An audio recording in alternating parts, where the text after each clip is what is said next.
You, Vivek? I'm just hot-blooded, I guess. Warm-blooded. Well, maybe hot-blooded too. Well, you know, That's she's right. part Well- Sicilian, so I would say that's hot blooded. Yeah, exactly. One Italian, I can't married be- to one Italian, another married to another Italian. Yeah, all right. But my Okay, we gotta get to our prayers. It's, we're past, Yeah, all right. and we're recording. Taking refuge and generating bodhicitta. Again, first in English and then 2 more times in Tibetan. I take refuge until I am enlightened in the Buddhas, the Dharma, and the Sangha.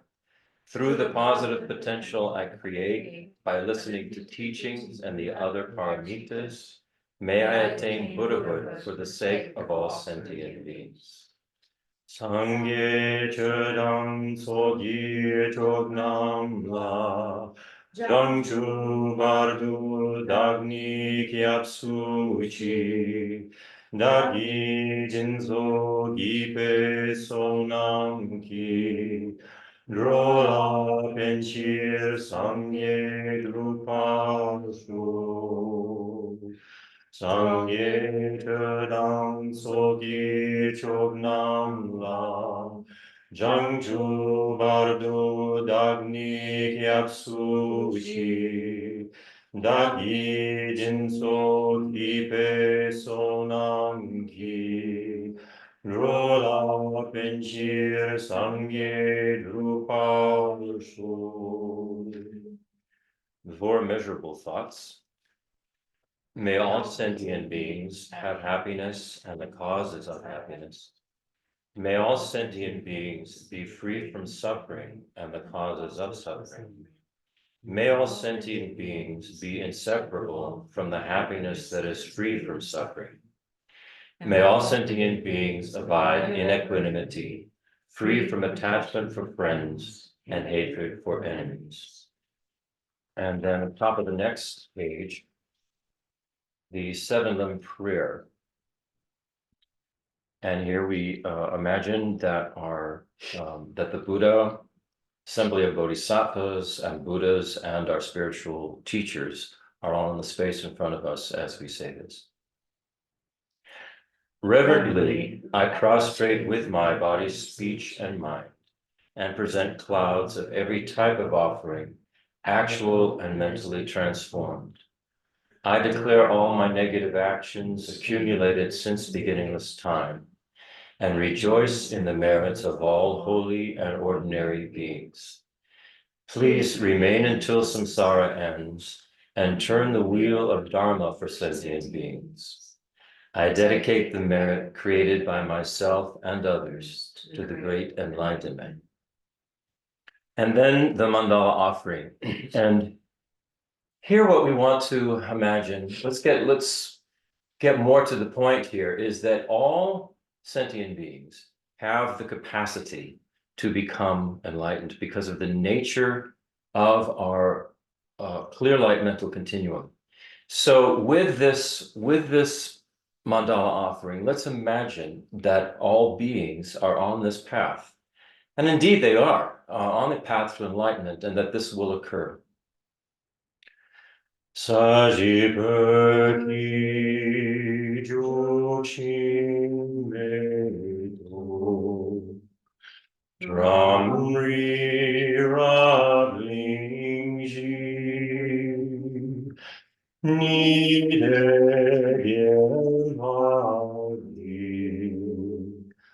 Sangye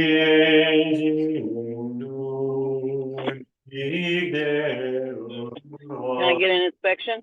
So, right Rokunam dakshinam chepashtu. Then offer it to the assembly in front of us. Idam Guru Ragna Mandala Niriyati. All right. Last week we left off with some of the mantras, and I want to go over those and then move on to the Vajrasattva mantra. And the reason I want to go over these is this is going to be part of a regular practice that we will be developing. And I want us all to become very, very familiar with these, the Buddha images, the mantras, the meaning of the mantras, the imagination and the visualization we do. So let's start again with the Shakyamuni Buddha figure and the mantra. So Kavita, if you can put up, yes, put up the mantra first. Yeah, put up the mantra first.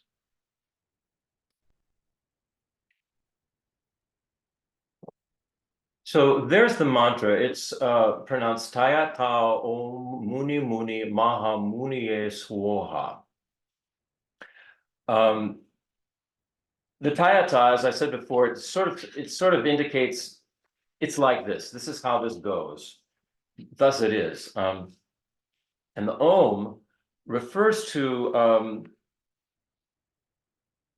basically what this is referring to is the clear light continuum of consciousness. Clear light continuum of consciousness that has the capacity to go from a ignorant state, sort of like the one that we have been in, and bring it all the way to complete enlightenment. So the Om represents the body and speech and mind of beings that can be transformed into the body, speech, and mind of a Buddha.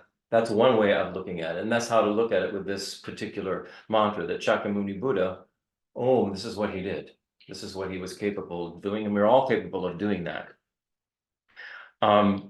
Muni is a Sanskrit term that stands for a sage or a wise person who has, through their own efforts, has achieved a realization of the nature of existence, the existence, what truth is. Rather than learning it through books or through other means, they did it themselves. And this is what Shakyamuni Buddha did. Muni, the word Muni, because it means sage, it was added on to the word Shakya, because Gautama Buddha was from the clan, the Shakya clan. And so they called him Shakyamuni, the sage of the Shakya clan. So that's where we get the name Shakyamuni Buddha. Then we go to the Mahamuni, Muniye. Maha means great. So when it's saying Mahamuni, it means great wisdom or control. I mean, the way Lama Zopa talks about it, he said, you can think of Muni as control. So the first Muni is indicating that the Buddha has complete control over the lower realms of samsara, hell realms, hungry ghost realms, animal realms. He will never, ever, obviously have to go back to those realms, but also has complete control over those. Then the second Muni indicates that he has complete control over all of samsara itself and all of the pervasive suffering of samsara itself. And then Mahamuni, great control that Shakyamuni Buddha has over all the afflictive obscurations, the cognitive obscurations that prevent us from liberation from cyclic existence and prevent us from attaining enlightenment. The cognitive obscurations are what block attaining enlightenment. So Shakyamuni Buddha has accomplished it all. So it's Om, Atayata Om Muni Muni Mahamuni. So he's all the realms of samsara and all the way to enlightenment and liberation. That's what to think. That's the way to think when you go Muni Muni Mahamuni.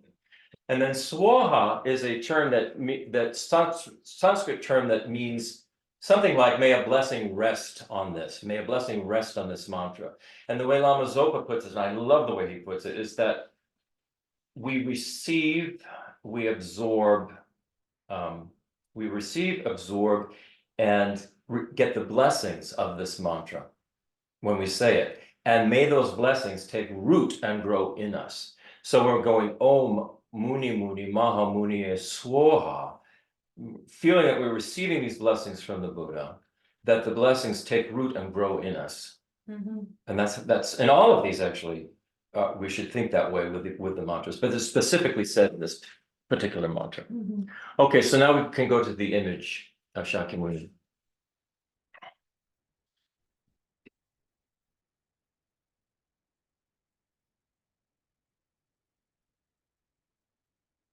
So just starting at the top, I'll go over this briefly.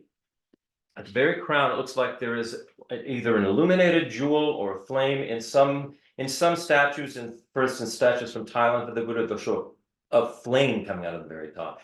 This is indicating the opening of the crown chakra that occurred at enlightenment. The Ushnisha, this cranial protuberance, represents that again too, the crown chakra and the spiritual awakening that has occurred in an enlightened being. A very dark color, almost black. It's a kind of a bluish black, indigo, you could say.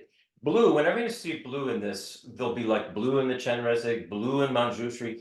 It represents this vastness, sort of the vastness of spiritual insight. If we look at the sky, when we look at the sky and it's blue and it looks so vast, or if we look at the stars at night in space, or it's getting dark, it's almost an indigo and it's vast.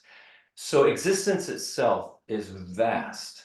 And what is it referring here is that a Buddha has achieved insight into the vastness of existence and the nature of it. So this is what, when we see these blue colors, this is referring to this, you could almost say the vastness of emptiness. The emptiness of the true existence of things is that everything is interconnected, empty of independent self-existence. It's vast. Then we look at his face, which is very, very peaceful. It's compassionate, and there's a wisdom in the face. You have the serenely arched eyebrows, and in between there's this little white dot. And this is called an orna, and it represents spiritual insight, knowledge of spiritual truth. It's right where the third eye would be, or the pituitary gland would be, in between the eyebrows. And it indicates that Shakyamuni Buddha has this pineal, I'm sorry, pineal, not pituitary. I know it was with a P. Yeah. Pineal gland. Thank you. Represents a spiritual insight and understanding of truth. Then we go down the ears, of course, I talked about this before. It represents that at one time Shakyamuni Buddha had a life of leisure and luxury, and he turned away from that, gave that all up to follow this path to enlightenment. The reason why that is so with the ears is they're elongated and they have these holes in them, which should indicate he was wearing earrings for a long time. Pulled them down and made long holes in them. Then the color of his body, gold, and the color of his robe, which is a saffron. These are very vivid colors. You would imagine if you saw someone walking around who was that color, emanating gold light, and had this emanation of bright saffron color, you'd think that's pretty special. That's unusual. And saffron itself is unusual in that it stands out. The saffron, as it comes out of the flower, the threads of saffron stand out from everything else around them because of the color. So this is talking about the way true spiritual presence in this world stands out. When it's there, you recognize it because it is so different from the regular distracted way that the rest of the world seems to be. It stands out from all the distractions of the samsaric world. So that's the gold color is representing that. If you look now down to his arms, the right arm is touching the ground, and this is called the earth touching mudra, and it represents the moment when Shakyamuni Buddha achieved enlightenment, and he called on the earth to witness this, that he had removed all of the afflictive and cognitive obscurations. So he had achieved complete liberation from samsara, that's the removal of all the afflictive obscurations, and complete omniscience of Buddhahood, which is the removal of all the cognitive obscurations. And this is what this indicates, that gesture. His other hand, his right hand, is holding a bowl of nectar. The bowl is a begging bowl. It's considered to be a begging bowl, and it's a reminder that Shakyamuni Buddha lived a very humble life of a monk after he left his princely kingdom and began this path. And inside the bowl is this white nectar, and that white nectar represents the Dharma, all the spiritual teachings and all the spiritual realizations that come from the Dharma. It looks like it's rotting. It looks wonderful. And waves in it. Fermentation. It's alive. The Dharma is alive. It's like a living culture in yogurt, right? So then go to his legs, the lotus position, and you can zoom in on the feet there. And this perfect balance of the left and the right with the legs is an indication of the perfect balance between compassion and wisdom. These are the two wings of the Mahayana Dharma path. And it's perfectly balanced. In all of these Buddha figures, you'll see that their legs are this way. And there's this perfect balance of wisdom and compassion at the base, at the root. Also, then on the bottom of his feet and on the palms of his hands are these little imprints of Dharma wheels. And this indicates all of the teachings, all of the pathways to enlightenment that the Buddha presented for sentient beings, various pathways. There's the Eightfold Noble Path, there's the path of the Shravaka, the hearer, this is the path of the solitary realizer, there's the Mahayana path, there's the Mantrayana, Tantrayana path. There are many, many paths according to the inclinations, propensities, and capacities of various sentient beings that the Buddha presented, so that everyone, no matter where they were at in their development, has the opportunity to begin this path of liberation, and freedom, and enlightenment. Okay, so that covers that. You can zoom back out, and leave him there, and then we'll do the visualization with the mantra. Oops.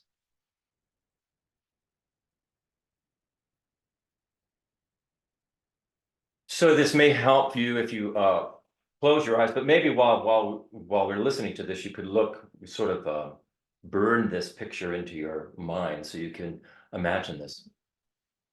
Imagine Buddha Shakyamuni in the space before you. He represents refuge, a safe direction for your life, and is the embodiment of all Buddhas, spiritual masters, bodhisattvas, and Dharma realizations. From your heart, generate the request to the Buddha that you be inspired to follow the path to full enlightenment.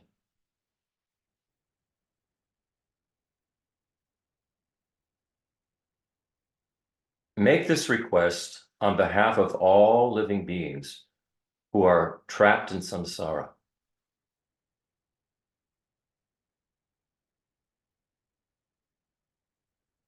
Imagine rays of light stream from the figure of the Buddha before you.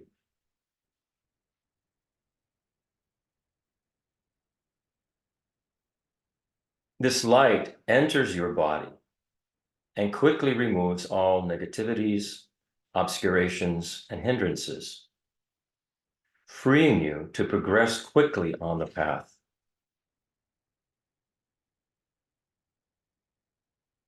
Imagine that this light flows not only to you, but to all living beings situated in space around you. Imagine that they all receive such inspiration and blessings as you recite the name mantra of Shakyamuni Buddha as many times as possible. And let's just do this. We'll do it half a mala, okay? So hold that image, that imagination of what's going on in your mind as we say this. Om Muni Muni Maha Muni Swaha. Tayata Om Muni Muni Maha Muni Swaha. Tayata Om Muni Muni Maha Muni Swaha. Tayata Om Muni Muni Maha Muni Swaha. Tayata Om Muni Muni Maha Muni Swaha. Tayata Om Muni Muni Maha Muni Swaha. Tayata Om Muni Muni Maha Muni Swaha. Tayata Om Muni Muni Maha Muni Swaha. Tayata Om Muni Muni Maha Muni Swaha. Tayata Om Muni Muni Maha Muni Swaha.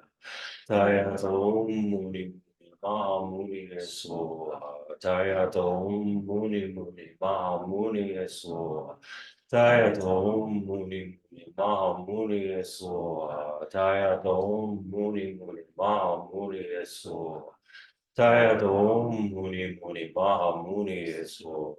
Tayata Om Muni Muni Maha Muni Swaha. Yes. Tayata Om Muni Muni Maha Muni Swaha. Tayata Om Muni Muni Maha Muni Swaha. Tayata Om Muni Muni Maha Muni Swaha. Tayata Om Muni Muni Maha Muni Swaha. Tayata Om Muni Muni Maha Muni Swaha. Tayata Om Muni Muni Maha Muni Swaha. Tayata Om Muni Muni Maha Muni Swaha. Tayata Om Muni Muni Maha Muni Swaha. Tayata Om Muni Muni Maha Muni Swaha. Tayata Om Muni Muni Maha Muni Swaha. Tayata Om Muni Muni Maha Muni Swaha. May you receive that blessing, may that blessing take root in you. A lot of times when finishing these mantras and the visualizations that go with them, you can take a moment to actually feel that the energy and feel the blessing.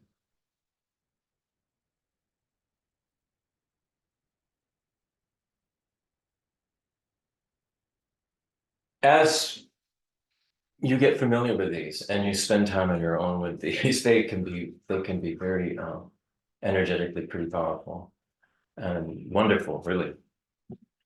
All right, let's move on to the Chen Rezig. So put the Chen Rezig. Yeah, well, all we just need is Om Mani Padme Hum. That's fine for now. Yeah, we don't need to go further than that. So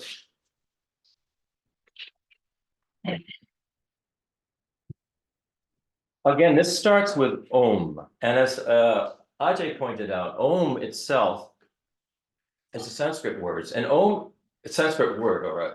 And in Hinduism, chanting Om is itself a practice, just chanting Om. And Om represents the beginningless sound expressing the pure essence of eternal reality. So in Hinduism, that's what Om is. Om is the beginningless sound expressing the pure essence of eternal reality. You could almost say like it's the primordial sound, if you want to put it that way, but it's beginningless. When we're talking about ourselves here, or talking about the Buddhas, the Om in us signifies the fundamental beginningless essence underlying our own being. And what we're talking about here is our clear light consciousness, our continuum of clear light consciousness, and this Buddha nature that we talked about last week that exists in all sentient beings. So when we're talking about the fundamental beginningless essence underlying our own being, this is what Om is representing. And it means that we are capable of transforming into the perfection of an enlightened being, which is why they will say Om refers to Buddha's body, speech, and mind, the body, speech, and mind that is capable of transforming into a Buddha's body, speech, and mind. But just the chanting of the Om, you have it's A-U-M, so it's 3 syllables. Aum. So you can feel that at your heart, the heart chakra. You bring it to ooh, it resonates where the throat chakra would be. And then the gets you up to the crown chakra area. So it's a raising up of this energy. It's a raising up. So also think of Om as a way of that we are raising up our being. So this is the significance of the syllable Om, the first Om that we say. Okay. Then Mani. Mani is a really interesting word. It means jewel in Sanskrit. And what it's referring to is our Buddha nature. Our Buddha nature is the jewel that we have that's in our clear light continuum of consciousness. That is the jewel that we have. There are many sutras that refer to Mani, and they use Mani as a metaphor for Buddha nature. Buddha nature. And I want to talk a little more about Buddha nature because this is really important that we understand what it means. That it doesn't mean that we're already an enlightened being. what we have is the nature to become one. Okay, so it comes from the word, the Sanskrit word for Buddha nature is Tathagata Garbha. It's well, it's actually several words put together. Tathagata Garbha. Garbha, the last part of it, means womb, seed, or embryo. And Tathagata means thus gone and thus come. So Tata means thus, and Agata means either means come and Gata means gone, or it's the other way around. I don't remember which. Either Gata means come and Agata means gone. But what it's saying is that what it means is pretty interesting. It's referring to one who has achieved Buddhahood, such as Shakyamuni Buddha, who has thus gone from samsara into nirvana and has thus come back from nirvana back into samsara as a Buddha to work for the benefit of all sentient beings. So that's Tathagata Garbha. That's what our Buddha nature is. So that we're able to develop by removing all our obscurations, our afflictive obscurations, our cognitive obscurations, purifying our karma, which is what we're going to be talking about today. The practice of purifying karma is purifying our mental continuum, purifying our clear light stream of consciousness so that all of the obscurations that are covering over our Buddha nature can be removed. One of the best analogies for Buddha nature that I have heard is often used is Buddha nature is like pure, clear water. Our Buddha nature, our clear light continuum of mind is like pure, clear water. But all of our ignorance and our afflictive emotions caused by ego, self-grasping, and the wrong understanding of reality is like creating all of this pollution that's in the water that makes the water seem cloudy and dirty and stained and mucky. But if you can purify that water, if we can purify our consciousness, then that clear, pure water is revealed. Our Buddha nature is revealed. So that's the way to think of the process that we're engaging on, is clearing this all out. So that we can be liberated from samsara, go into a nirvana, come back from nirvana as a Buddha, back into samsara, and help all sentient beings do the same. That's Tathagata Garbha. Say that 3 times. And that's what Buddha nature means. So this is our aim. This is the Mahayana aim. Okay, so then we go to Padme. That's the next. Om Mani Padme. Padme is the Sanskrit word for lotus. It is a sacred flower in both Hinduism and Buddhism. It represents the path to spiritual awakening and enlightenment, what we've just been talking about. Just as a lotus has the ability to emerge out of mucky, muddy, swampy water, like what we were just talking about, and emerge as a magnificent flower in full bloom, similarly, our Buddha nature, through the continuum of our clear light consciousness, is able to emerge purified of all afflictive and cognitive obscurations to the full flowering of enlightenment. So this is what the lotus there is symbolizing. And then hum or hung, when you say hum with an M, you're putting a little ng there. Hung. When you're saying hung, H-U-N-G, you're putting an N, Right. So it's hum or hung. Yeah. So it's basically the same thing. What we're talking about is the same thing. And it's the syllable that is expressing the clarity and awareness of our pure consciousness that is able to achieve the wholeness of compassion and wisdom, the 2 aspects or wings of the Mahayana path to enlightenment.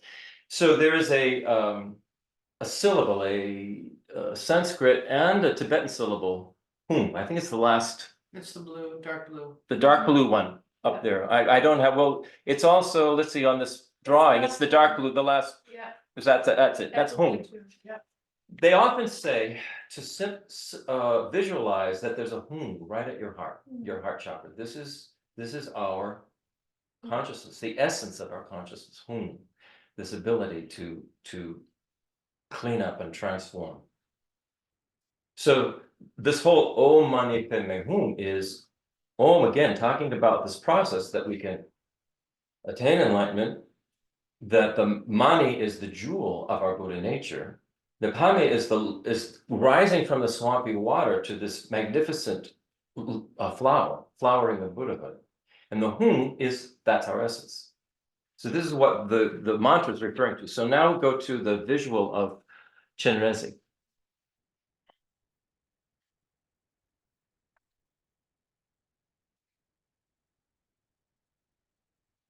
The more we're familiar with the meaning of the mantras and the meaning embedded in these visuals, the stronger the power of, because what we're doing with mantras is we're using our body, we have our body in position, particular position, and our breath. So we're using our body, we're using our breath, we're using our speech, and we're using our mind all at the same time. So it's body, speech, and mind, which makes it an amazing practice, because you're getting every part of you involved in the experience of what you're doing. It is even one of the names for one of the paths is called mantrayana, because it's the use of your body, speech, and mind in its fullness, but with speaking the mantras, using your breath, your body's in a particular way, and you're using your mind. So this is the power of this. So looking at Chenrezig, also known as Avalokiteshvara in Sanskrit. That's the Sanskrit name, Avalokiteshvara. One of our friends, Carolyn Swan, she named her daughter Avalo. Calls her Ava, but Avalo, named after Avalokiteshvara. So Chenrezig embodies the qualities of enlightenment that are representative of the compassion aspect or wing of the Mahayana path. Chenrezig's body is made of radiant white light, reflecting total purity. Two of his forearms are joined in the prayer position at his heart, holding the sky blue Mani jewel. Remember, I talked about the color blue and the vastness that it represents, spiritual vastness. So this Mani jewel is Buddha nature, our Buddha nature. So he's holding the Mani jewel of Buddha nature between his hands. In his other left hand, he holds a lotus flower, and in his other right hand, a crystal mala. Something like this, but made out of crystal. If any of you understand, the crystal is capable of transmitting energy and information. Mhm. And it's very interesting that this is what he's doing. And it's. And it's in a figure eight, yeah. Yeah, It's in an infinity. infinite Yeah. symbol. So he is chanting the mantra Om Mani Padme Hum to liberate all beings from suffering. He smiles with deep understanding, love, and compassion as his eyes look upon all beings. His forearms denote the four immeasurables, which we recited at the beginning of class. Immeasurable love, which is may you be happy. Immeasurable compassion, which is may you not suffer. Immeasurable joy, which is may you have the happiness that is completely free from suffering. And immeasurable equanimity, may you not be attached to some things, attached to some people, have aversion for some other things, may you understand that everyone has Buddha nature. Everyone has the capability of becoming like the lotus, no matter who or what they are. And so what we wanted to do is develop this immeasurable equanimity. It's a very, very important aspect of what we're trying to accomplish. The four immeasurables, so Chenrezig is the very embodiment of the four immeasurables. The four immeasurables are the vehicles through which Chenrezig benefits being. The first two hands of the inner arms have palms joined at the heart, holding the Mani jewel of Buddha nature, signifying that Chenrezig holds all living beings to his heart with immeasurable love and compassion. So I don't know which one is love and which one is compassion, but I always feel that my left hand is love and my right hand is compassion, but whatever works for you, because it's basically they're going to the same place. So those two hands are love and compassion. Because we recognize, the Chenrezig recognizes the primordial Buddha nature of all beings, which enables them to achieve liberation from all suffering and the full awakening of complete enlightenment. In the outer right hand, this is where Chenrezig is holding the crystal mala and moving them the way that we use a mala to count mantras. This is showing that there's not one moment when Chenrezig is not imparting immeasurable joy to benefit all beings. Similar to the way that crystal functions as a continuous transmitter of light and energy, with the steady movement of the counting of the beads, Chenrezig is continuously benefiting all beings through enlightened activity, that they may experience the immeasurable joy of happiness that is completely free of all suffering. In the outer left hand, Chenrezig holds a lotus flower, which symbolizes immeasurable equanimity. Chenrezig will appear in whatever forms are necessary in accordance to the mental capacities, circumstances, and propensities of all sentient beings. So whether they exist as hell beings or hungry ghosts or humans in various universes or material beings or immaterial beings or whatever it may be, the Buddha, Chenrezig, this Buddha of compassion, will appear in whatever form they need in order for them, with their particular capacities and understandings and where they're at, for there to be a connection, and so there can be some benefit. This is the immeasurable equanimity. And I know it seems crazy to us now that we could ever get to that point, but I believe that's the case. We could get to the point where we'd be willing to go into a hell realm to help those beings, because we would understand they had the Buddha nature. And by the time we were able to do that, we would have complete control over those lower realms. It would not be dangerous for us whatsoever. So of course, there would be no question we would do that. Right now, it seems scary. Because We are not in control. we're not there yet. We're not in control of all that yet. But so this shows I the went to a nightclub once that took a lot of courage. hello, nightclubs are their own realm, right? It's like, whoa, dude. What realm am I in? Wow. There's a lot of things like that. This business about realms, and when we're thinking about taking refuge in the Buddha, a safe direction. I know Buddhism talks about these realms, there's kind of like the hell realm, hungry ghosts, and it all seems all pat and contained and like this, but it is vast. It's beyond. I think it's really beyond our understanding. We had a teacher once that said, if your consciousness can imagine it, it exists. Mhm. So there's all kinds of everything out there. Well, right. And they can be included roughly within these realms that Buddhism is talking about. But I don't know if you've ever talked to anybody who has tried, what's that drug that people are trying now to go into hyperspace? DMT, DMT? I think. I've known some people who have taken DMT, and the whole reason is they want to go into hyperspace, right? Well, what they're experiencing is unbelievable stuff going past them, whipping by them, all different kinds of appearances of consciousness, and the very unbelievable way that it can manifest. Mm-hmm. You imagine it, it's out there. So what we're trying to do in all of this vast confusion of consciousness is find a safe direction for us to take. Right. That's what the refuge is about. In all of this vast craziness, the Buddha is representing a safe direction for us to take that's going to bring us out of the confusion and suffering of it into this flowering of enlightenment. Mm-hmm. So it's become more and more meaningful to me as I have traversed the path. I just want to add, Lama Zopa, or one of those, either he or Lama Yeshe would say that everything exists on the tip. Everything exists on the tip of a wish. Of a wish. It was Lama Another Zopa. way of saying that is everything exists on the tip of a thought. Right. A wish is a thought. But a wish. Thus, this chaotic, everything's possible reality that you're referencing.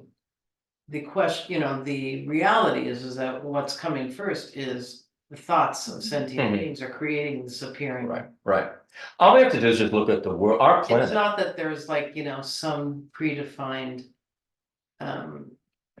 No. Hyperspace out there. Right. It's the continuously changing, evolving thoughts of sentient beings. Right. It is a manifesting continuum, as- right? Which makes it all the more desirous to find a stable. Yeah. Path. We do not want to spiral out of vehicle. control here. Yeah, I mean. We want to have Muni, Mahamuni. Yeah, We yeah. want to have control over this craziness, Yeah. Well, Control over our thoughts. Yeah. we can't Right. control the craziness, we can. Out there. All we Only- can control is our. Yeah. we can, Yeah. I mean our own craziness, Right, our own craziness. Well, right, because our own craziness contributes to the vast craziness, and so if we can Yeah. control our own crazy thoughts, then that might. And tame vice the versa. rest of our- And then if we reach Yeah. enlightenment, we actually have the ability to help, Right. just like our teachers have helped us. Mm-hmm. You know, it's amazing to me. Which is dependent. Uh-huh. Our clear light, our clear light continuum of consciousness is a dependently arising thing. And it is beginningless and endless. Mm-hmm. So we don't have a choice. What do we want? We're gonna be going on forever anyway, apparently. Right. So what is our choice? And I think the safe direction makes a lot of sense. Mm-hmm. It's so hopeful. I mean, Very. our world is I was gonna pretty say, good, but it's very, very hopeful when we see what we can do, when we put Yeah. our mind, this Well, yeah, propensity, this amazing mind, if you then cultivate that. translate everything exists on the tip of a thought, well, that's what we see in our Yeah. world, it's just thoughts being. yeah, this Realize- particular world Yeah. is sort of like a microcosm of the whole shebang, because everything is going on this planet. The craziness is unbelievable. The more you dig, the deeper you dig, the deeper the craziness gets. And it's just, and what we need is, we need compassion, Mhm. not fear, not anger, not hatred, but Just compassion, compassion. understanding, wisdom, and the wish to help, And that's what this particular path is about. Right, because we're the handful, us there on Zoom and, as far as I'm aware, there's other groups, of course, but who are learning to Hmm. calm our minds. The rest of the world, they're not even beginning to start to calm, they're getting pulled in and sucked in and riding the roller coaster. This Without even distraction. that thought of, oh, I can slow all this down and control my thoughts and then not be part of the crazy. They would not even think that they have that power. And of course, we've all done that. Yeah. We've yeah, all done we it. were all We've there. all We were succumbed alive. to distraction. We've tried it. And also to see it in others, the craziness, Yeah. the more we can see that in others, the propensity for the true Buddha nature, it helps to cultivate that. Right. Even if you can't have a conversation, oh, did you know that you really, you Right, can't right. have a conversation if somebody's not there, but you can see it. And you can have the thought of it, and it really, really, really does. And you can interact with them that way. Cultivate. Yeah, When you start seeing even the craziness, that there's something behind that, Mhm. there's Mhm. otherness. Sure, yeah. So, I'm okay, just gonna add one quick thing, that my personal opinion is that this particular, choosing this particular path does not imply that there are not other Yes. safe vehicles or safe. I think it's about, finding almost a cruise ship to navigate the chaos of eternity. she likes the Starship Enterprise. And so, I mean, it's just, I always wanna put out there, my own opinion is. yeah. It means you found one that you feel like, okay, I can work with this for eternity, great. But there may be, It doesn't mean it's the only one out It there. doesn't- Right. I think that's really helpful, because when I first started doing, I'm a therapist, and when I first started doing this, I was like, oh, this is so helpful, how do I handle all my clients without making them all Buddhists? Because it's like, so, but a couple weeks ago, you said something about how a Buddha never imposes their views on other people. Right. Or something like that, and that really helped me to just kind of stay in a place where it's like, if my client wants to, wherever they're at, You know, but just kind of, my job is to zoom out and to have compassion and to analyze the whole situation and to analyze what their perspective is. That's what Buddhism teaches, Mhm. is being more thoughtful about seeing things from their perspective. Mhm. And but I think a lot of people are trying to calm their thoughts. I mean, Yeah. that's what a lot of modern psychology is. Mhm. But anyway, I think that's- Yeah. Interesting, yeah, well, I'm glad you are able to bring that perspective into the conversation. Yeah, cause You're kind of there on the front line. Mhm. Oh, yeah. And there's in Buddhist psychology too is can be very, very helpful. And it doesn't have, you don't have to talk about it in Buddhist terms, but just understanding the psychology of ego and ego self-grasping. I mean, we'll get more into that Well, when we there's talk. therapy out there Yeah. created by Marsha Linehan, who is a Yeah. Buddhist nun, Mm. Galactic Behavioral Therapy. Mm. It's all based on Buddhist philosophy. There You was know? the mindfulness body scan. I had talked to clients tons of times, and then I watched on this YouTube channel, there's like a meditation class, Mhm. and he taught this meditation skill that is exactly the mindfulness body scan. Yeah. But it's actually just a Buddhist practice. Right. So it is helpful to people, and it's especially when people are starting to search, they're starting to go, all right, there must be You know, it's another really way. funny. I'm doing a weight loss thing called No, Mhm. and one of the Yeah. lessons is the mindfulness body scan. Yeah, It's sort of like, okay. yeah. Okay, let's go to the visual meditation that we can use with the Chenrezig mantra. Where, Okay, the what? the visual so you keep Chenrezig up Okay. here. This is the visual. We say the mantra, we think, we imagine Chenrezig, and there are two ways that we're going to do this.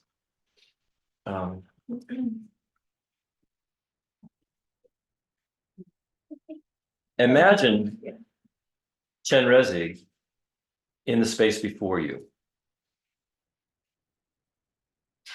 From your heart, generate the request that you be inspired to cultivate the four immeasurable qualities of love, compassion, joy, and equanimity within your being. Love, compassion, joy, and equanimity. Make this request on behalf of all living beings situated in space around you who want to be happy, but are trapped in the pervasive suffering of cyclic existence.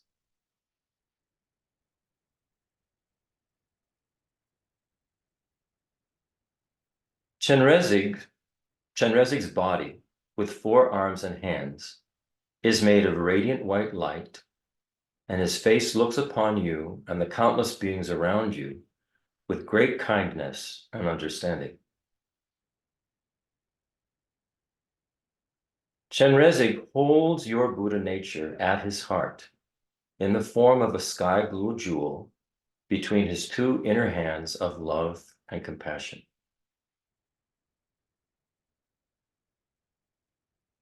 He simultaneously holds all beings' Buddha nature at his heart as well. With his outer right hand, he is steadily moving the beads of his crystal mala, transmitting immeasurable joy to you and all sentient beings, with the prayer that you be inseparable from the happiness that is completely free from suffering.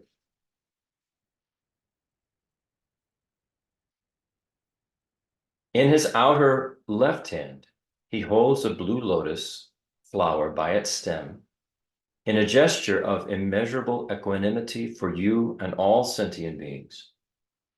Just as the lotus emerges from the dark, swampy water as an unstained, beautiful flower, Chenrezig knows that all beings equally have the potential, through their Buddha nature and clear light continuum of consciousness, to arise from the darkness of ignorance and the karmic stains of their afflictions and obscurations, and emerge as fully enlightened beings.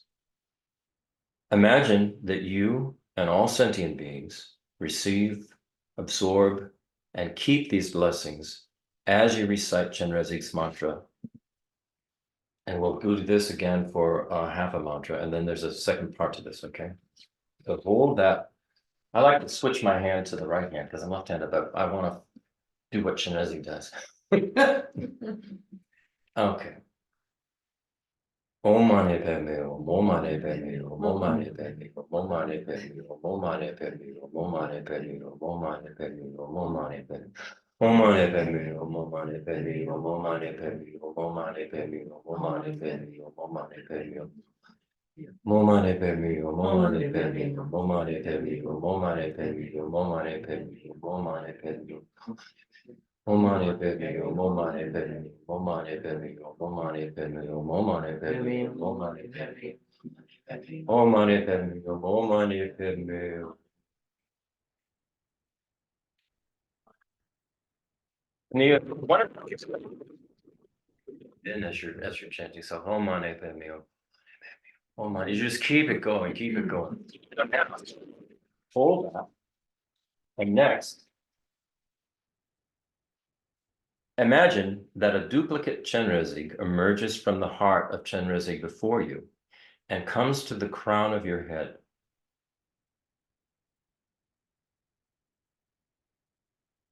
The duplicate Chenrezig superimposes his body of light onto your body. Think that you are now an aspiring bodhisattva and Chenrezig is your coach, training you in the way to embody the four immeasurables for the benefit of all beings. Imagine that you look at the countless sentient beings in the space around you with great kindness and understanding. Hold their Buddha nature at your heart in the form of a sky blue jewel made of light between your two inner hands of love and compassion.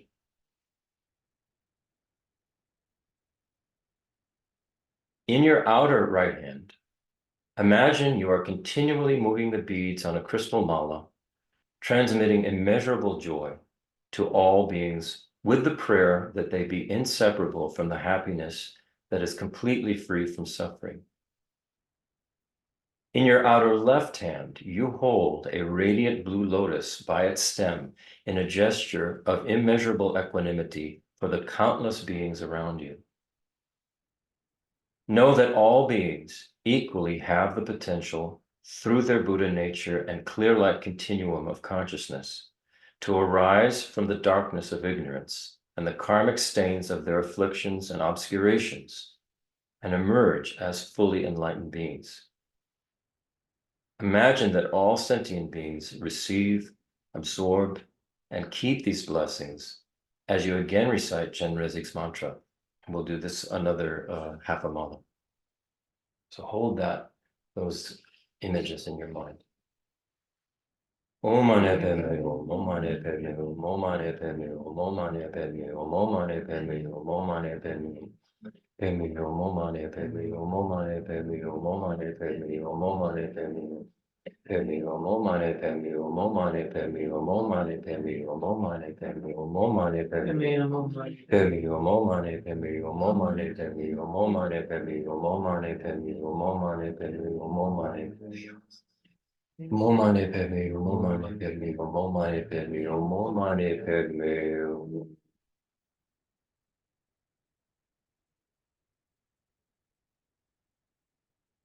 And of course, when you're doing this yourself, you can do it as long, as many times as you want. And what I get out of this, what's very beneficial in this, in imagining that, you know, Chenrezig is superimposed over you, and you're doing these things. You're holding the Buddha nature. You're holding the lotus. The imagery, the meaning, the symbolism, the mantra, it all comes together in a very, very clear way. And it also is training. If we're thinking of ourselves as aspiring bodhisattvas, it's training us in the ways to be, how to be thinking of others when we're around them. And to me, it's quite powerful. And the energy gets very, very strong when I do it that way. Yeah, Right. I can feel it. So let's move on now to any questions about that? No. Okay. Now to Manjushri and great, you got the Manjushri mantra, perfect. This one is, again, starts with Om, same symbolism. out of this, out of our clear light mental continuum and our Buddha nature, we are able to transform our ordinary body, speech, and mind into the speech and mind of a Buddha. So a, ra, pa, sa, na are 6 syllables. I'll find out exactly what they stand for at some point, but we were never taught that, but I will research that and find out but it has to do with wisdom for sure. So you have Om, then you have A, Ra, Pa, Sa, Na, and then you have Di. And Di is called, of this mantra, it's called the seed syllable. And we will later hold up an image of these syllables in a lotus with Di at the center when we do the second half of this visualization. But the mantra itself is relatively easy, and you can do a lot of them, and you can do it pretty quickly. Om Rapatanadi, Om Rapatanadi, Om Rapatanadi, like that. And when the monks get going, it's Om Rapatanadi, Om Rapatanadi, Om Rapatanadi. It's really, I mean, really, really fast, and you can do a whole mala like that in no time, really. And then when you're finished with those repetitions of the mantra, then they'll go at their final repetition, they'll go Om Rapatana, and that is it's focusing and stimulating that seed syllable, and we'll get to the benefit or the effect of that later. So let's now do talk about Manjushri. So you can put the Manjushri figure up. Okay.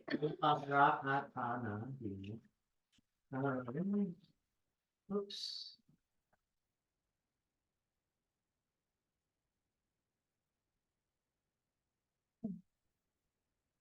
So here you see Manjushri.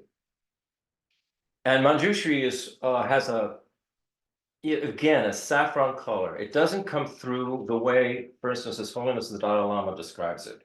He's saying this is like brilliant sapphire color radiating out. He says, as if the sun was shining on sapphire bronze or something. It was just radiating. Saffron. Saffron, sorry, saffron. That's what I meant. Sorry, folks, that's blue. Yeah.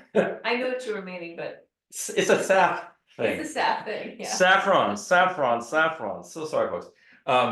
So it's this brilliant kind of almost orange color that is coming out from Manjushri. Also, Manjushri, if you look closely at his face, it's a very youthful face. And His Holiness says it's like the face of a 16-year-old.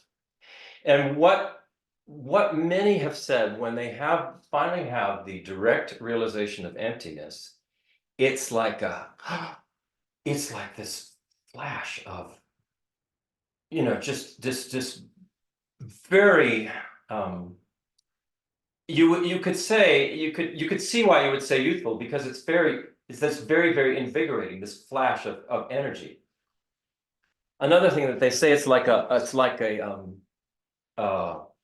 flash of lightning in the dark. It illuminates everything all at once when you have this direct realization of emptiness. So Manjushri has a very kind face, but it's a youthful one. There's a lot of energy, in other words, a lot of energy.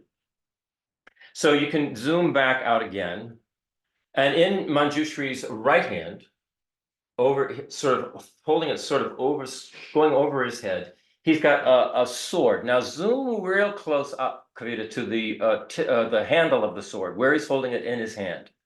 Is that as close as you can get? Yes. Well, oops. That's pretty close. Now we just gotta Where'd find it it. go? There it is. All right. See what he's got there.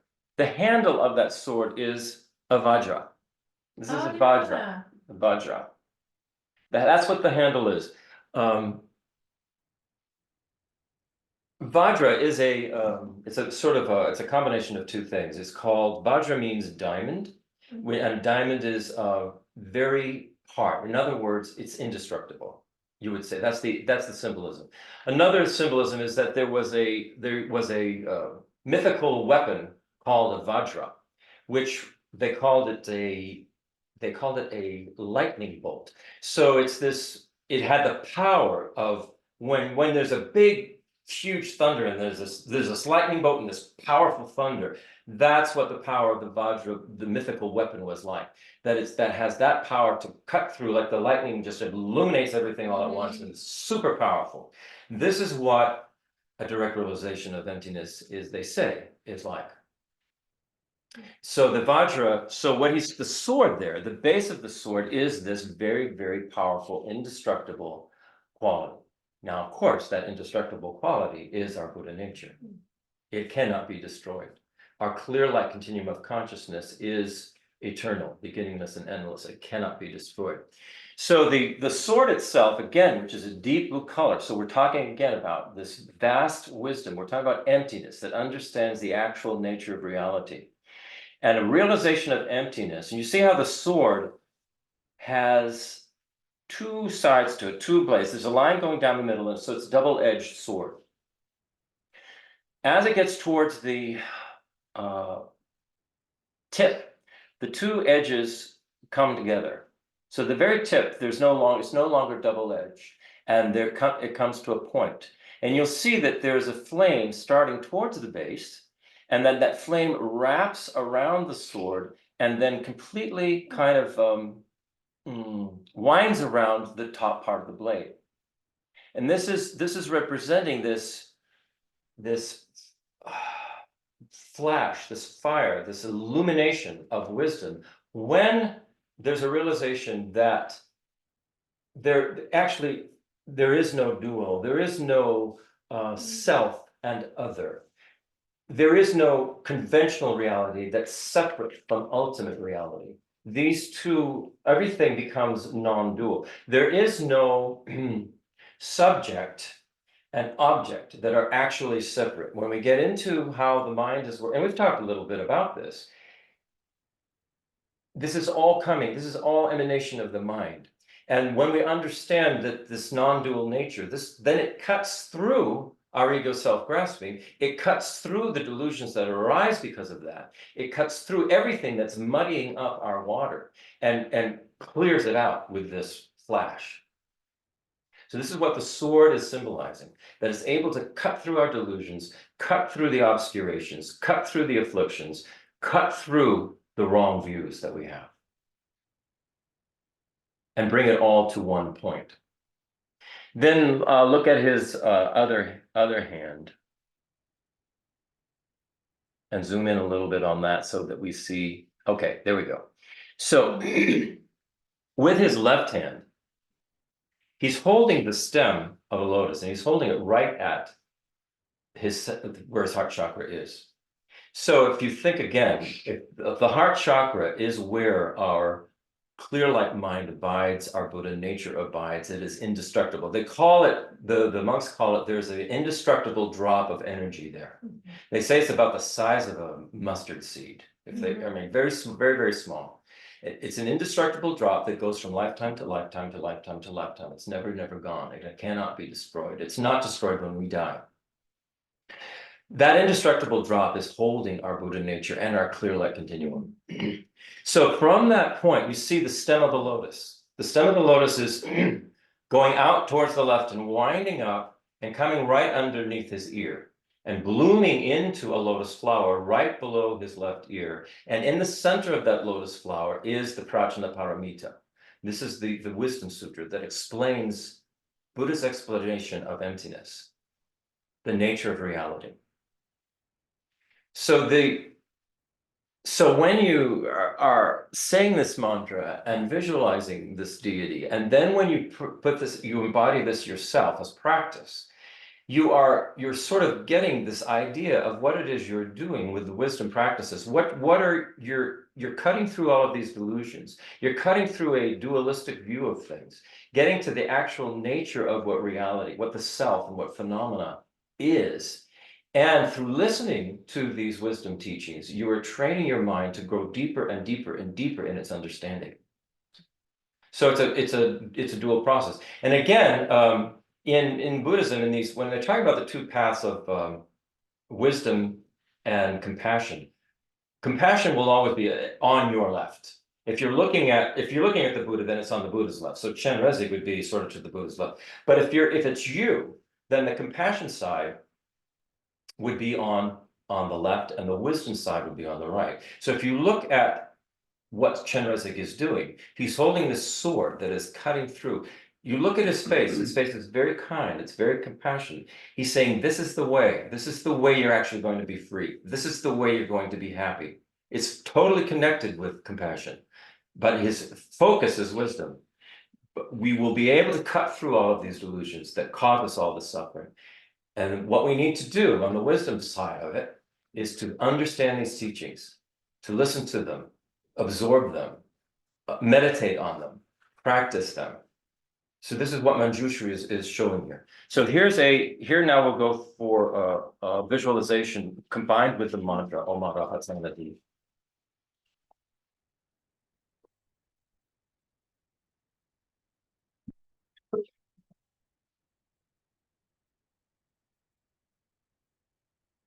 Imagine Manjushri in the space before you.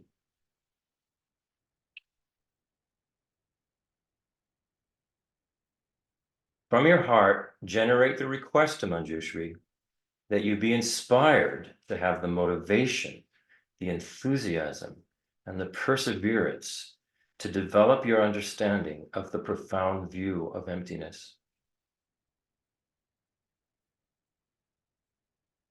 Make this request on behalf of all living beings who, due to ignorance of the true nature of self and phenomena, perpetually generate karmic actions of body, speech, and mind that bind them to the dissatisfaction and suffering of cyclic existence.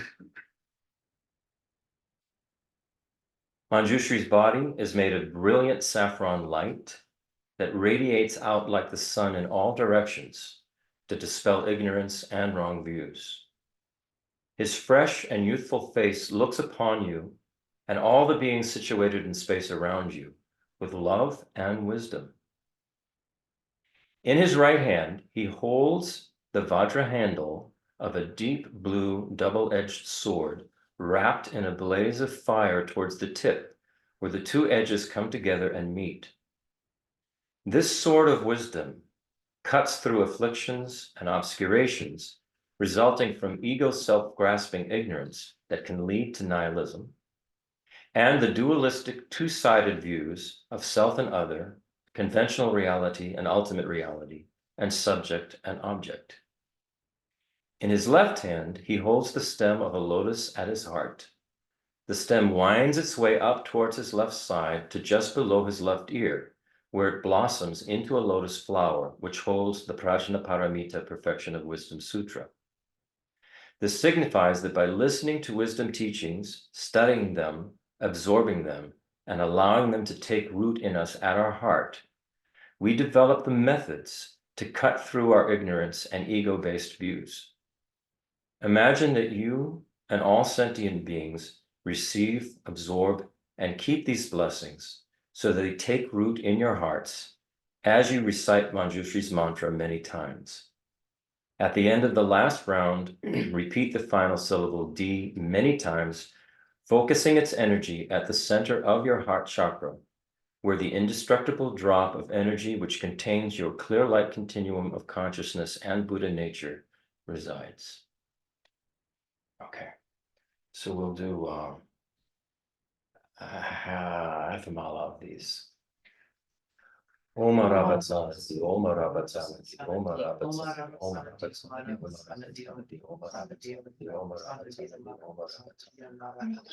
Om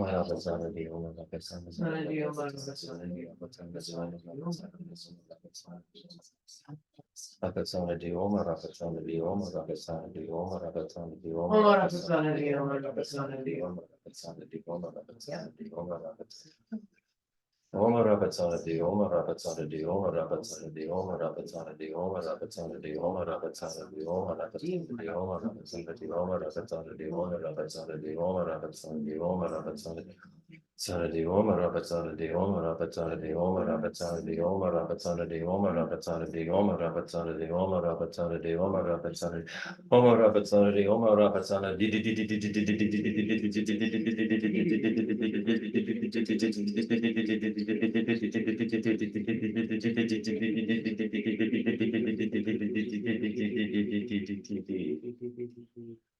So the idea with the D is to focus that energy right at the indestructible drop, right at your heart chakra.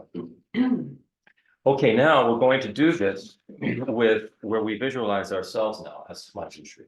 Same thing like with Chenrezig, is that Are you gonna use this thing? yes, I am. This time it's to be a little different.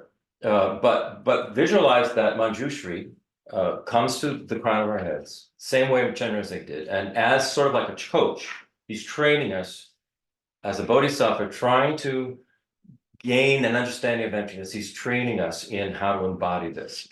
So imagine that he superimposes over your body, and so that you feel like you have the sword is over you're holding the sword with a vajra handle, the blue sword, double sword with a fire around it in your right hand, and in your left hand at your heart, you're holding the stem right where your heart chakra is, holding the stem.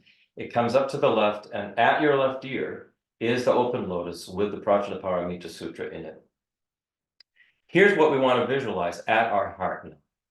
This comes from His Holiness, the Dalai Lama. This is the Manjushri lotus, you might say, that you visualize at your heart. So when we're going D, D, D, D, D, D, D, D, D, D, D, D. So starting at the bottom of this outer, see the petals?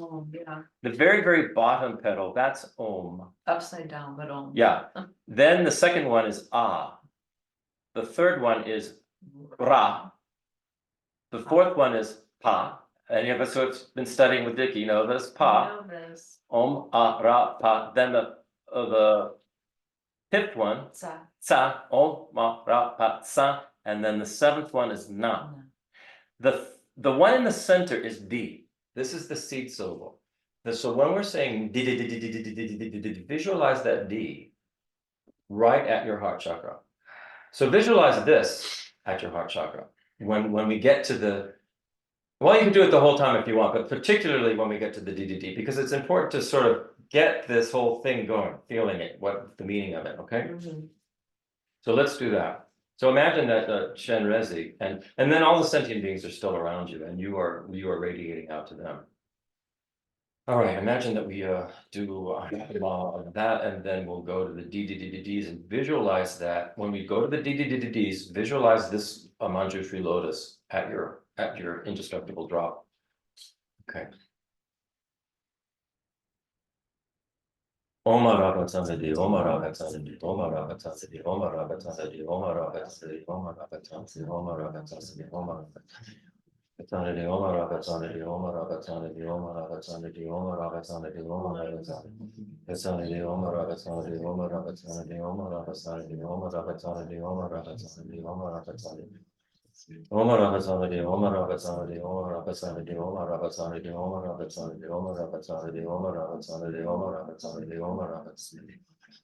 Om Ragatandi, Om Ragatandi, Om Ragatandi, Om Ragatandi, Om Ragatandi, Om Ragatandi, Om Ragatandi, Om Ragatandi. Om Ragatandi, Om Ragatandi, Om Ragatandi, Om Ragatandi, Om Ragatandi, Om Ragatandi, Om Ragatandi, Om Ragatandi. Sanity, Om Ragatandi, Om Ragatandi, Om Ragatandi.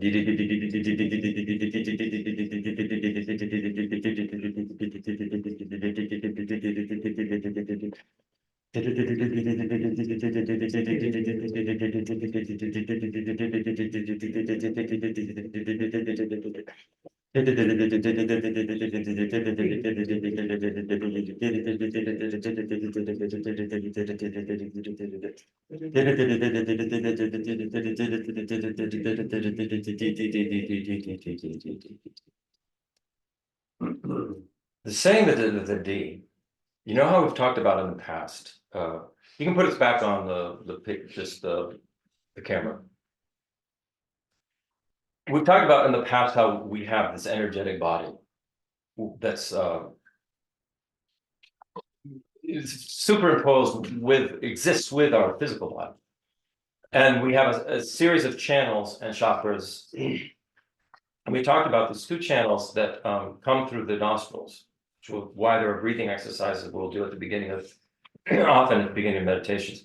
These two channels go up from the nostrils to the crown chakra. You know, and there's a, the channels then intertwine where there are chakras. They're knotted where there are chakras. Then the channels come down and they go and intertwine at the throat chakra. And then the two channels, right and left, come down and go right to the heart. And this is where we're going. And they make a knot with the crown, with the heart chakra. So when we're going, we're stimulating the movement of the winds. So you imagine this also when you're doing this mantra and saying that the winds are going here and they're stimulating the heart chakra. They're stimulating the indestructible drop, your clear light continuum. And that's the way to be thinking of that. You know, so there's a lot of energetic things happening in these mantras and the visualizations and things like that. And it just takes practice. And the more you do it, the more you look forward to doing it. Right. Really. Yeah. It's a great practice because it really, it uses body, speech, and mind. You're really engaged. You're not like wandering off. You're really engaged. So now we go to Vajrasattva, where we're, oh God, how are we doing? Well, we've got to get to Vajrasattva. We're here. You can't blame us. No, I'm not. This is what it takes. And you know, Well, and it's a lot of information, so the repetitiveness is helpful. the repetitiveness is kind of They're necessary. going over everything. Yeah. How's So put up, yours? please, if you could, put up the Vajrasattva mantra. This one is for many students, this will be the first one of the first mantras that your guru will teach you. And it's kind of an interesting one because it requires that you memorize it in order to actually use it effectively. So this is, how many syllables is this? 100 syllables. And the thing is, once you have it memorized, the practice itself is not very difficult. You know, you can do it anywhere. The idea, and Geshe Drakpa told us this this was one of the first mantras that he taught to us, and the first mantra that he gave us a transmission for, just as Geshe Nima gave a transmission. So if you've had a transmission for this mantra, you're good to go. And I'll repeat it again. You're good to go either way. Either way, I will repeat it again. I've had it twice from these lineage gurus. So, you know, 3 times, 3 times actually. probably. So, Better Robina. oh, that's right. I mean, depends on how you count it. So what I want to do is just say these and then you repeat them after me so that you understand how it's said, because there can be a lot of confusion there too. Okay. And we sing it, right? So I'll say- Sing it the way our monks pronounce The it. way we're pronouncing it, the way our monks pronounce it, and that is just fine. It's just fine. It's Yeah. coming from that lineage. Right. It's powerful, I'm telling you. Okay. It seems to work. So here, just I'll say it, then you repeat it so we can sort of get through the sounds of the mantra, okay? Om Benzo Sata Samaya. Om Benzo Sato Samaya. Manu Palaya Benza Sato. Manu Palaya Benzo Sato. Teno Pertikya. Teno Pertikya. Dridro Mebawa. Drido Rebawa. Sutu Kyoyo Mebawa. Sulu Kyoyo Mebawa. Supu Kyoyo Mebawa. Supo Kyoyo Mebawa. Anurakto Mebawa. Anurakto Mebawa. Sawasiti Metrayatsa. Savasiti Metrayatsa. Sarva Karma Sutsa Me. Sarva Karma Sutsame. Setam Shriram Kuru Hum. Setam Shri Ram Kuru. Let's do that again. Setam Shriram Kuru Hum. Setam Shri Ram Kuru. Yeah. Ha ha ha ha ho. Ha ha ha ha ho. Bhagawana Sarva Tata Gata. Bhagawana Sarva Tata Gata. Benza Mame Munja. Benza Mame Munja. Benza Bawa. Benza Bawa. Mahasamaya Sato. Mahasamaya Sato. Ahum Pe. Ahum Te. Yeah, and the peg, Peg. it just kind of closed the A, because there's a little D at the end, and Yeah. it's about, Te. cut, destroying the afflictions and the illusions. Peg. Peg, Te. peg. Okay, let's now chant it all together slowly, all at once, okay? Om Benza Sato Samaya Manu Palaya Benzo Sato Teno Pertikya Drido Merbawa Suto Kyoyo Merbawa Supo Kyoyo Merbawa Anurato Merbawa Sawa Siddhi Metrayatsa Sarva Kama Sutsame Setan Shriyam Puru Hum Ha Ha Ha Ha Ho Bhagawana Sarva Tata Gata Benza Mame Munja Benza Bawa Maha Samaya Sato Ahum. Good. Okay, so Vajrasattva, where are we now? Vajrasattva is an emanation of Vajradhara.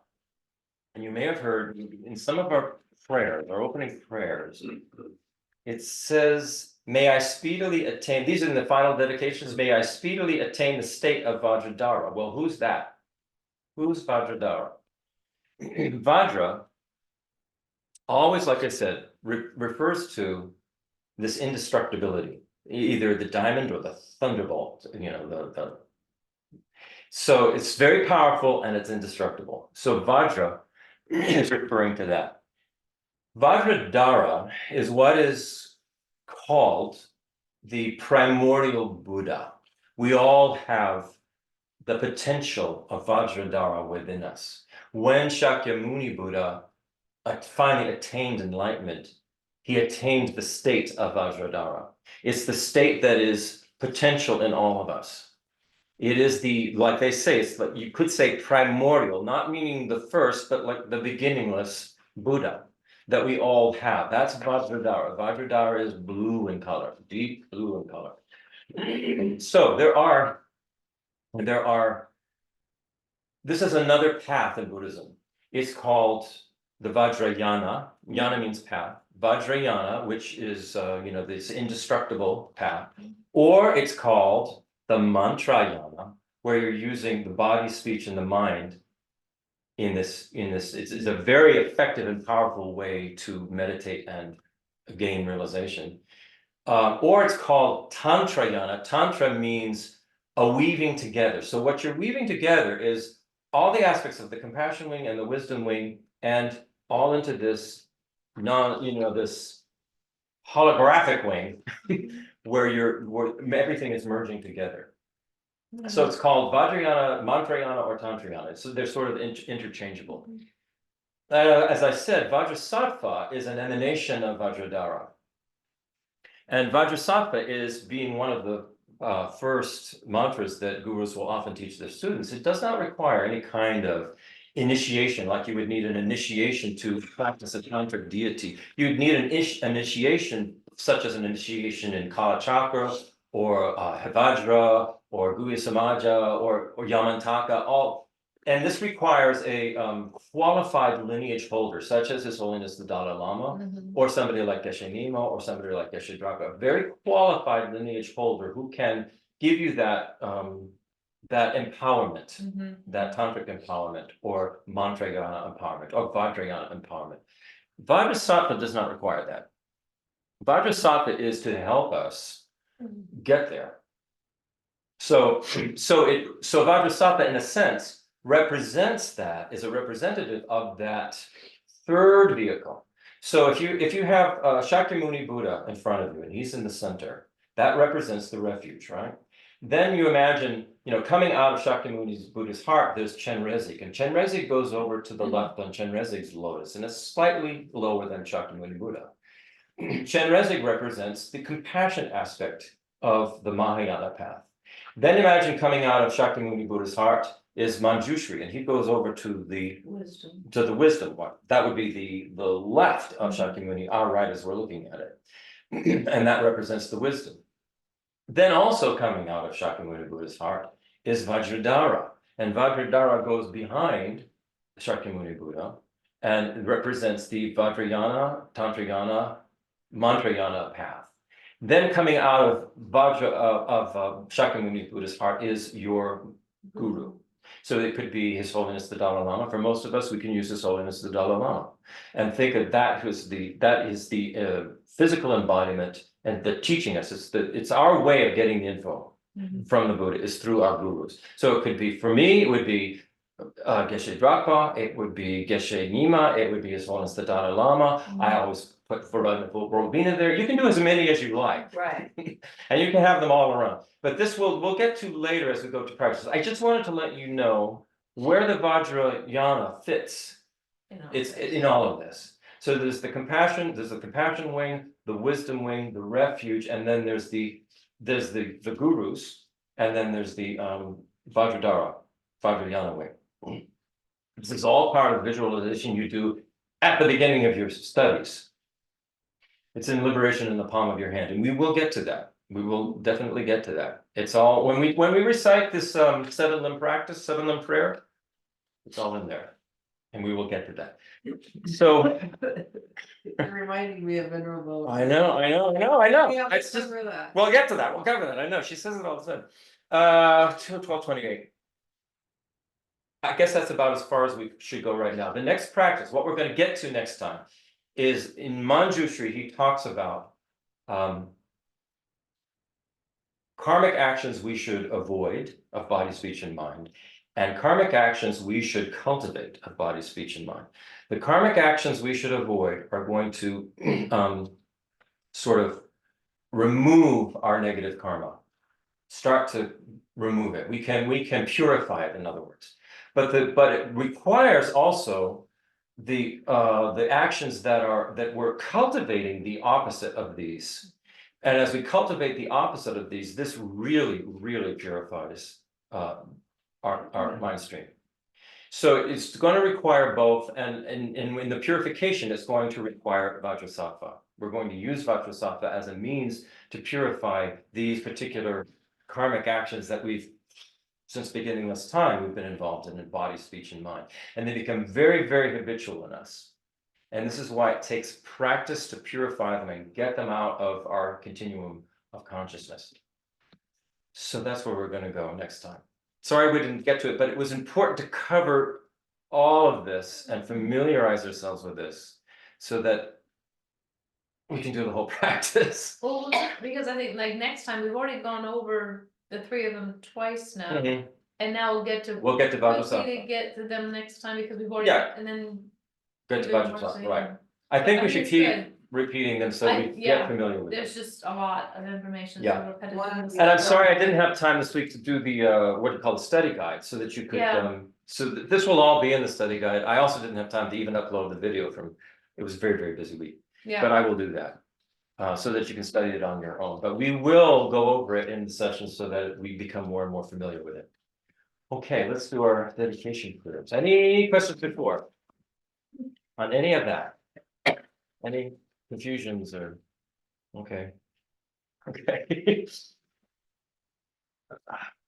Are the yeast inbred sentient beings? Oh. Well, if they have a consciousness, anything with a consciousness and awareness is a sentient being. So this is up to us to decide. No, either they are or they are. Well, if we don't even know, I mean, what do we? Somebody will know. Yeah. I'm gonna ask But if they need them. we go with the ones that are obvious. You know, it's interesting because we worry about harming sentient beings through our normal daily activities.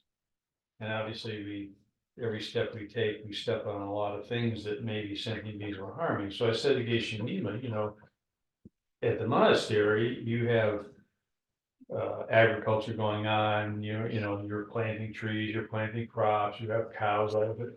Well, how do you deal with, you know, killing all these potential sentient beings? He says, well, you know, we kind of go back to Buddha's time and we figure out Buddha could have seen it then we worry about it. If Buddha couldn't see it like these. He could not see it. Could not see Yeah, it yeah, like these tiny. Microorganisms. Microbes or whatever. You kind of don't worry too much about it. So That's an interesting answer. Buddha being omniscient would, I would, the Dharma wheels that are on the bottom of Buddha's feet. Yeah, They say that when the Buddha walked, actually, when he was enlightened, he actually didn't, he sort of almost floated. He He could was a float. hovercraft. Yeah, and those were blessing, whatever his feet were over, were being blessed. Right. So Lama Zopa says, there's no way we're not going to. There's no way, even if we're vegetarians, the amount of sentient beings that are killed just washing the vegetables, he said, what you do is you bless it. Right. You bless it. You wish that they had, just like we did yesterday when our cat died. We bless the continuum of the cat and wish that they have the best possible rebirth that they can have, and send them into the heart of the Buddha. Right. So that's the best we can do. Right. You just bless it, bless it. There's some wonderful blessings you can say before you eat as well.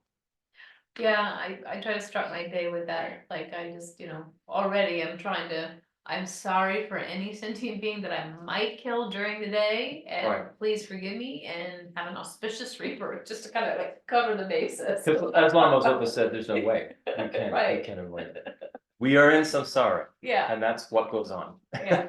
And until we're out of it, then we can actually, hover around. Yeah. Okay, the final dedication. We'll do it first in English and then in Tibetan.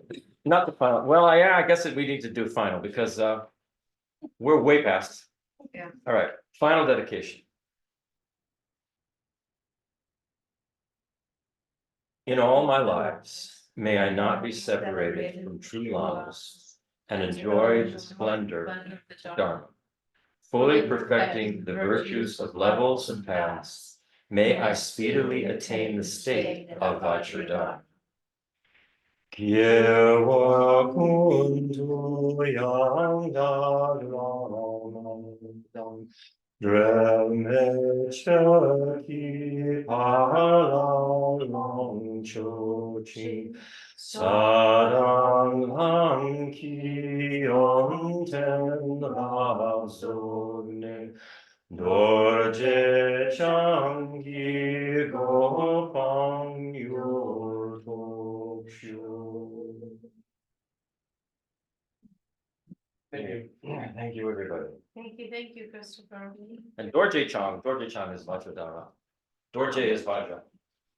Arthur just waved by. Hi, Arthur. Hi. Great to see all of you wonderful, good people out there in Zoom land. I